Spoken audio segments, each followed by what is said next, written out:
माँ का बंटवारा। रोहन और मोहन दो भाई थे।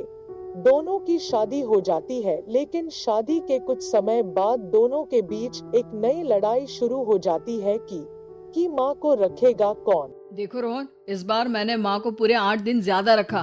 तुम समझ सकते हो कितनी तकलीफ होती है। कैसे कैसे करके तो मैं घर चला रहा हूँ। अरे वाह भैया वाह, 8 दिन ज्यादा में तो आपका बजट खराब हो गया। याद है 2 साल पहले जब आप दिवाली में अमेरिका गए थे तो मैंने पूरे 17 दिन माँ को एक्स्ट्रा रखा था। अब बात निकली है तो मैं बोल देता हूँ। तुम्हारी बीवी ने माँ को जो साड़ी देकर भेजा था ना, वो सेम साड़ी मेरी नौकरानी भी पहन कर आ गई थी। पता है कितनी शर्म महसूस हुई मुझे। तभी वहाँ मोहन की बीवी आ जाती है। बस करिए रोहन, मैंने तो अच्छी ही साड़ी दिलाई थी। अब क्या एक बुढ़िया के लिए मैं डिजाइनर कपड़े लेकर आऊं? कम से कम लाई तो। आप तो वो भी नहीं करते। तभी वहाँ रोहन की बीवी भी आ जाती है। देखो, हम क्या करते हैं क्या नहीं, ये हमें ना बताओ।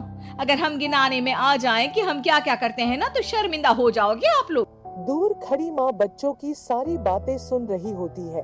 वो अपने कमरे में जाती है, जहाँ रोहन का बेटा उन्हें कहता है, दादी, मैं बड़ा होकर पैसे कमाऊंगा तो आपको बहुत खुश रखूंगा।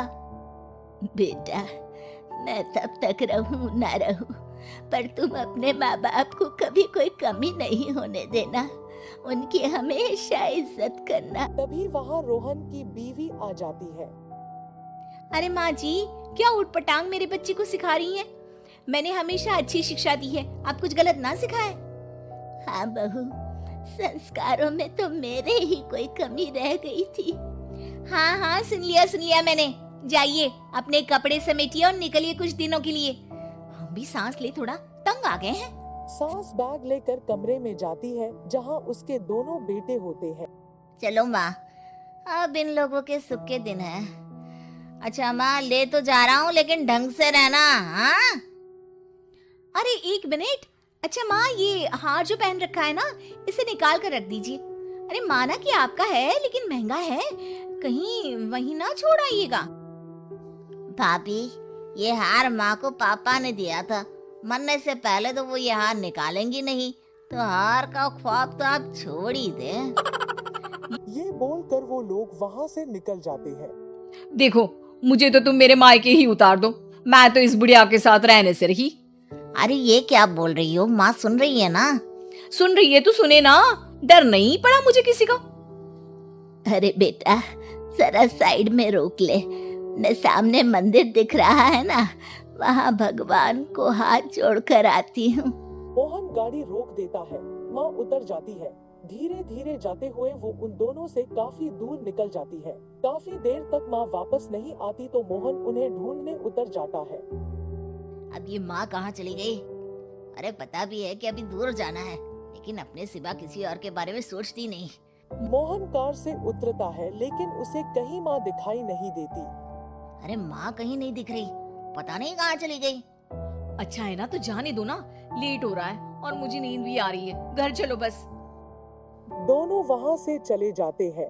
2 महीने बाद रोहन मोहन के पास उसके घर आता है। मोहन, आज माँ को लेने आया हूँ। मैं नहीं चाहता था कि एक भी दिन लेट हो, और तू मुझ पर माँ को रखने का एहसान दिखाए। अब लेकिन माँ मेरे पास नहीं है। माँ नहीं है मतलब? वो तो मेरे पास भी नहीं है। कहाँ गई माँ? वाह, कभी माँ की चिंता की, 2 महीने से तो एक फोन भी नहीं किया। आज माँ की टेंशन दिखा रहे हैं आप। मोहन रोहन को सारी बात बता देता है। दोनों भाई साथ बैठ जाते हैं। चलो, जो हुआ अच्छा ही हुआ। कम से कम हम शांति से तो जिएंगे। हाँ, अफसोस तो बस उस हार का रह जाएगा जो वो साथ ले गई। उधर माँ शांति से एक वृद्धा आश्रम के बेंच पे बैठी होती है। गले में हार नहीं होता, क्योंकि उसी को बेचकर वृद्धा आश्रम का किराया दिया होता है। इस कहानी में कोई सीख नहीं मिली, नहीं किसी को कोई सबक। कारण अगर सबक और सीख से लोग अपनी वृद्ध माँ बाप की सेवा करते, उनकी इज्जत और मान सम्मान करते, तो शायद इस देश से वृद्ध आश्रम हमेशा हमेशा के लिए बंद हो जाते।